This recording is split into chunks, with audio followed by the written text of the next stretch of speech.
Bank reconciliation का topic हमारा चल रहा है। तो बैंक रिकॉन्सिलिएशन में आज हम कुछ चीज़ें ऐसी डिस्कस करेंगे जो जिनके बारे में अमूमन ये होता है कि स्टूडेंट्स जो है वो ज़रा कंफ्यूज हो जाते हैं। तो उन्हें हमने देखना है कि हम उनको किस तरीके से सॉल्व करेंगे। फर्स्ट ऑफ ऑल आपको बता दूं कि 3 डिफरेंट टाइप के चेक्स होते हैं जिनको हमने समझना है। फर्स्ट हमारे हैं omitted cheques, second post dated cheques, third हमारे होते हैं obsolete cheques. Omitted cheques, post dated cheques और ऑब्सोलीट चेक्स। अब ओमिटेड चेक्स को जरा समझ लें। ओमिटेड चेक्स जो हैं ये भी आगे 2 तरह के होते हैं। ओमिट का लफ्जी मतलब होता है भूल जाना। अब ये क्या हुआ कि हमें चेक मिला और हम भूल गए। क्या भूल गए? 2 तरह से हम भूलते हैं।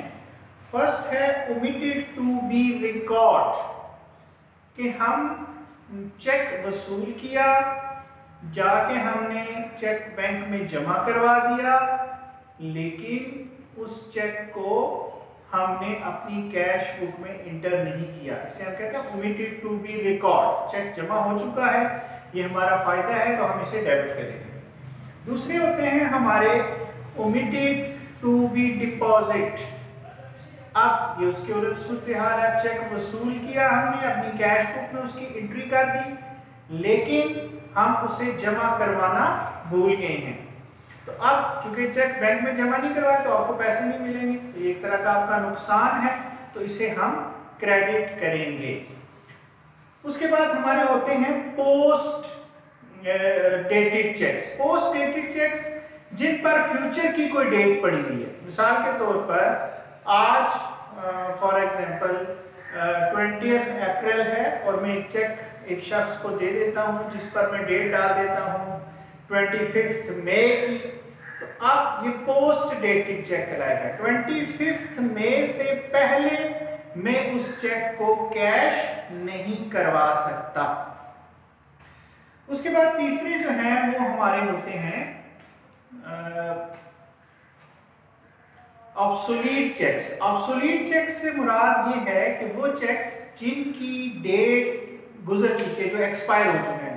ये बिल्कुल उसी तरीके से जिस तरीके से मेडिसिन होती है, खाने पीने के आइटम होते हैं, तो उन पर एक्सपायरी डेट दी होती है। डेट एक्सपायर होने के बाद हम उन्हें इस्तेमाल नहीं करते, तो इनकी भी डेट होती है। 3 मंथ टाइम पीरियड होता है।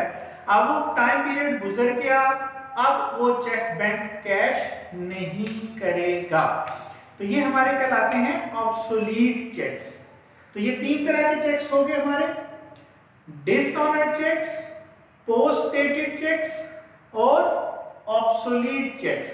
इन तीनों में जो कॉमन बात है वो ये है कि इन पर बैंक पेमेंट नहीं करता। इन पर जो बैंक है वो पेमेंट नहीं करता।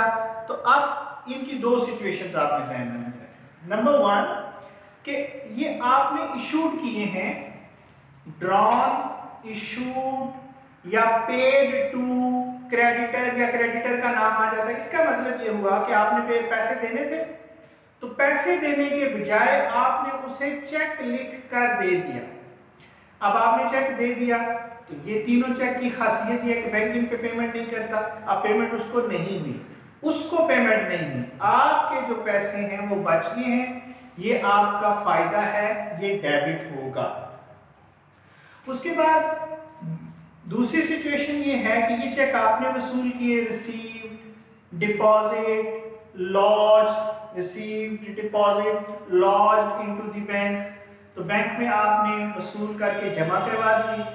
अब इस पे बैंक ने, अगले बैंक ने पेमेंट नहीं की, तो इसका मतलब आपको पैसे नहीं मिले। जब आपको पैसे नहीं मिले तो ये आपका नुकसान हो गया, तो आप इसे क्रेडिट करेंगे। तो आज के लेक्चर में हमने चेक्स की डिफरेंट टाइप्स देखी कि उनकी ट्रीटमेंट बैंक रिकॉन्सिलिएशन स्टेटमेंट में क्या होगी।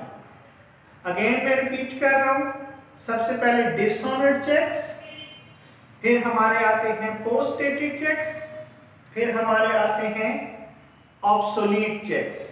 इन तीनों चेक्स पे बैंक पेमेंट नहीं करता। अगर ये आपने किसी शख्स को दिए हैं तो आपके पैसे बच के आपका फायदा है, आप डेबिट करेंगे। और अगर ये चेक आपने वसूल किए हैं और बैंक में जमा करवाए हैं तो अब आपको पैसे नहीं मिलेंगे, नुकसान हो गया और ये क्रेडिट होंगे। और चौथे थे हमारे ओमिटेड चेक्स। ओमिटेड चेक्स जो हैं ये वो चेक्स होते हैं जो हम भूल गए हैं। अगर हम इन्हें जमा करवाना भूल गए हैं तो ये जो है हमारा नुकसान है, ओमिटेड टू बी डिपॉजिट, तो ये क्रेडिट होगा। और अगर ओमिटेड टू बी रिकॉर्ड, हम इन्हें लिखना भूल गए हैं तो चेक क्योंकि बैंक में जमा हो चुका है, पैसे आपके अकाउंट में आ चुके हैं, इसलिए ये डेबिट होंगे।